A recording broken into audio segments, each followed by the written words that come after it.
Good morning, everybody. We're continuing to read from Psalm 40 this morning as we look forward this week to a return to church. Just a reminder that session and committee are meeting this evening at 7:30 to make our final preparations for that return on Sunday. And there will be a little video appearing probably tomorrow, just with some things that you need to know when returning to church. We're looking forward to that. We also know there'll be a number of you who won't want to do that just yet, so please don't worry about that. We will be making online provision still available for you in the form of the live streaming that we're hoping to do, so watch out for that. We'll read from Psalm 40, beginning at verse 1. Again, we'll read the whole psalm. I waited patiently for the Lord. He inclined to me and heard my cry. He drew me up from the pit of destruction, out of the miry bog, and set my feet upon a rock, making my steps secure. He put a new song in my mouth, a song of praise to our God. Many will see and fear and put their trust in the Lord. Blessed is the man who makes the Lord his trust, who does not turn to the proud, to those who go astray after a lie. You have multiplied, O Lord my God, your wondrous deeds and your thoughts toward us. None can compare with you. I will proclaim and tell of them, yet they are more than can be told. In sacrifice and offering you have not delighted, but you have given me an open ear. Burnt offering and sin offering you have not required. Then I said, Behold, I have come. In the scroll of the book it is written of me. I delight to do your will, O my God. Your law is within my heart. I have told the glad news of deliverance in the great congregation. Behold, I have not restrained my lips, as you know, O Lord. I have not hidden your deliverance within my heart. I have spoken of your faithfulness and your salvation. I have not concealed your steadfast love and your faithfulness from the great congregation. As for you, O Lord, you will not restrain your mercy from me. Your steadfast love and your faithfulness will ever preserve me. For evils have encompassed me beyond number.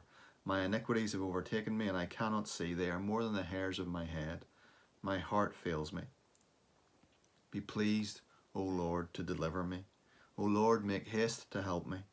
Let those be put to shame and disappointed altogether who seek to snatch away my life. Let those be turned back and brought to dishonour who delight in my hurt. Let those be appalled because of their shame who say to me, Aha, aha.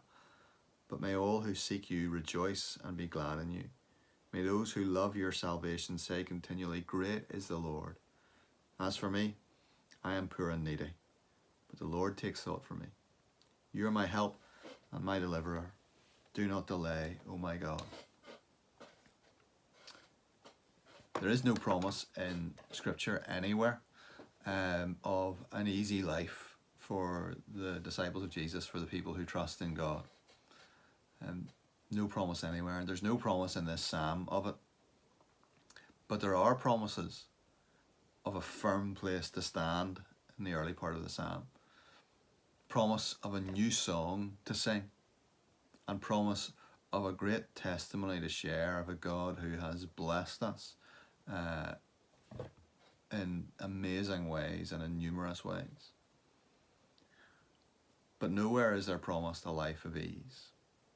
Nowhere is there promised guaranteed success from one stage of life to another, or from one stage of discipleship to another. We will sometimes fall into sin. We will sometimes get knocked off course. And so we need God's deliverance daily. Not just a one-off event, but a regular event. We need his deliverance from the pressures of life and from our own tendency towards sinfulness. We are lifted up in verse 2 from the miry clay, from the pit, but we still face difficulty. The difference is that now we face it knowing that God will deliver, knowing that we stand on solid ground, that when we fall on solid ground, we fall into his arms and his grace that will restore us. And so we wait for God's deliverance, no longer anxious or uncertain about what the future might hold or about our own situation, no longer held captive by guilt, which cripples us, but rather set free from sin and guilt by Christ's death for us on the cross, taking our sin and our guilt away. No longer intimidated by our enemies, because when God is with us, who can be against us? And so we can stand confident and firm and unafraid.